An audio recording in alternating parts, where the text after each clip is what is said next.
Life's end. Isn't it beautiful? It's almost tragic.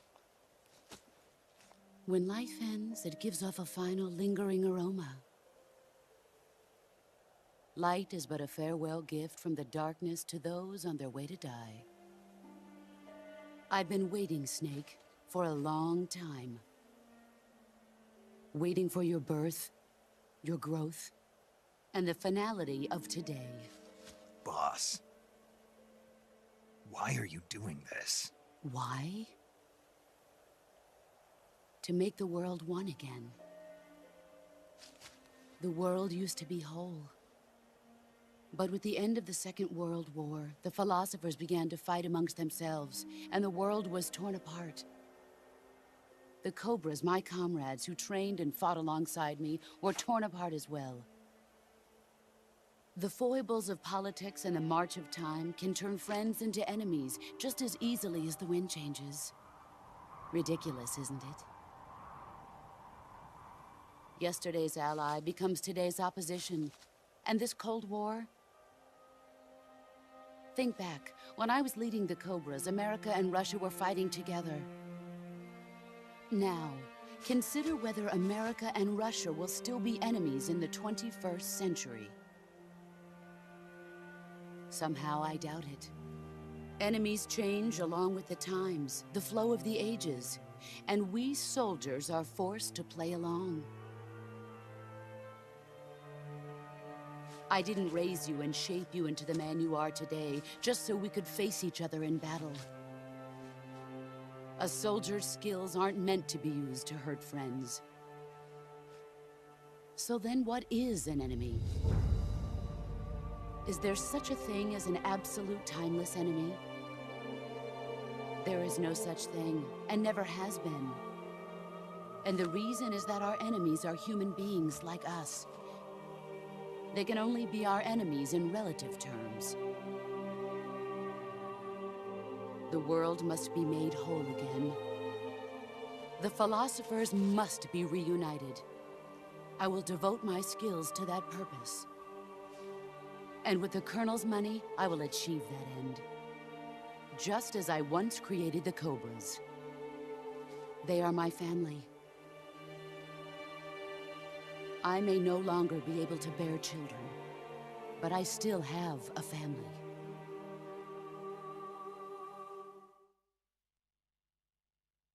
It was November 1st, 1951. I was in the Nevada desert participating in atomic testing. The name Nevada is derived from Spanish, covered in snow, white as snow. And snow is exactly what I saw in that Nevada desert. It froze my blood white. Snake, you were an atomic test subject, weren't you? On Bikini Atoll. That's part of the reason I was drawn to you. You and I are alike. We're both slowly being eaten away by the karma of others. We'll never have the chance to die peacefully of old age. We have no tomorrow. But we can still have hope for the future. In 1960, I saw a vision of the ideal future from space. 3 years earlier, the Soviet Union had succeeded in launching Sputnik, the first man-made satellite in history, into orbit. This came as a huge shock to the United States. In response, America threw everything it had into its own manned spaceflight project, the Mercury program. Even as the Soviets seemed poised to send their first man into space, America was still experimenting with chimpanzees and rockets. The government wanted human data. So they secretly decided to send a human being into space. I was the one they chose. At the time, they didn't have the technology to block out cosmic rays, and whoever they sent up would inevitably be exposed to heavy radiation. That's why they chose me, After all, I'd already been irradiated once. Of course, you won't find any of this in the history books. I could see the planet as it appeared from space. That's when it finally hit me. Space exploration is nothing but another game in the power struggle between the US and the USSR. Politics, economics, the arms race, they're all just arenas for meaningless competition. I'm sure you can see that, but the Earth itself has no boundaries. No East, no West, no Cold War. And the irony of it is, the United States and the Soviet Union are spending billions on their space programs and the missile race, only to arrive at the same conclusion. In the 21st century, everyone will be able to see that we are all just inhabitants of a little celestial body called Earth. A world without communism or capitalism, that is the world I wanted to see. But reality continued to betray me. In 1961, I was sent to Cuba, to Bahia de Cochinos. It was part of a CIA-sponsored invasion under the guise of taking Cuban exiles back to their country. But the US government betrayed them. Our weak-kneed president held back their air support. Defenseless, the exiles were annihilated by the Cuban army. All I could do was watch in silence. I was set up by the very country I'd sacrificed so much for, by the very government I dedicated my life to defending.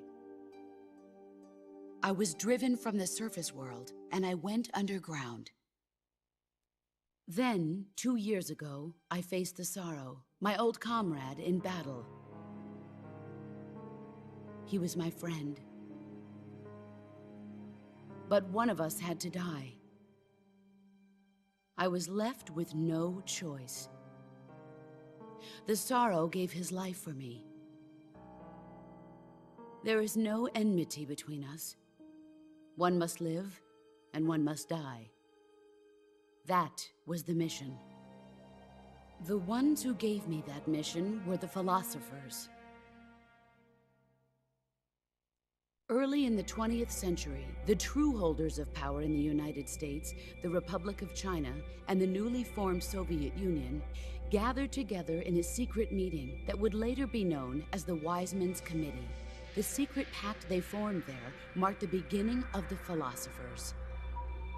But the last of the original members died in the 1930s.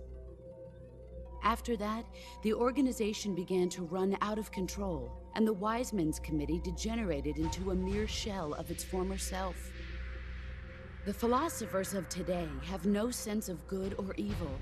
Their influence extends to countries and organizations involved in every aspect of every war. They have become war itself. That's how they operate. The sacrifices of war cause a shift in the times. This shift leads to renewed conflict, and in turn triggers the next war. Like a nuclear chain reaction, each conflict sparks countless others, forming an endless spiral that will continue on for eternity. Do you understand what I'm saying, Snake? By consuming me and you, the philosophers intend to keep that cycle going forever. It was my father who explained all of this to me. He was one of them. You see, I am the last remaining child of the philosophers. But after he revealed the truth, my father was killed by that same shapeless, formless organization. And my father isn't the only thing the philosophers have taken from me. In June of 1944, the Cobras and I took part in the landing at Normandy. We'd been given a top-secret mission to locate and destroy enemy V-2 rocket installations. I was pregnant at the time. The Sorrow was the father. I gave birth on the field of battle. a beautiful baby boy. But my child was snatched away from me by the philosophers.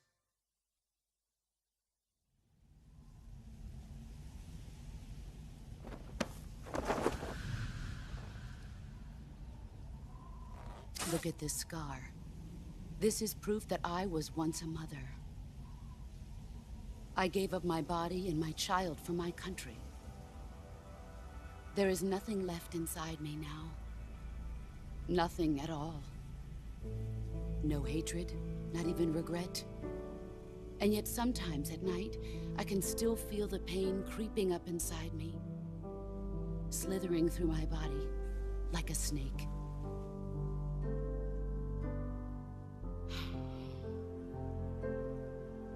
I've never talked this much about myself before. Thanks. Thanks for listening to me. I feel content. Snake, commence the operation. I raised you. I loved you. I've given you weapons, taught you techniques, endowed you with knowledge.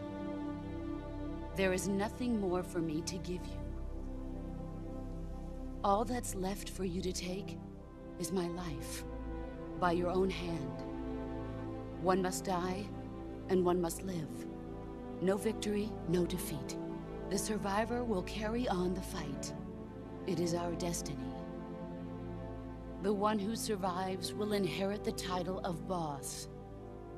And the one who inherits the title of boss will face an existence of endless battle. I'll give you 10 minutes. In 10 minutes, MiGs will come and bomb the hell out of this place. If you can beat me in less than 10 minutes, you'll be able to escape in time. Let's make this the greatest 10 minutes of our lives, Jack. Boss. You're a soldier. Finish your mission. Prove your loyalty.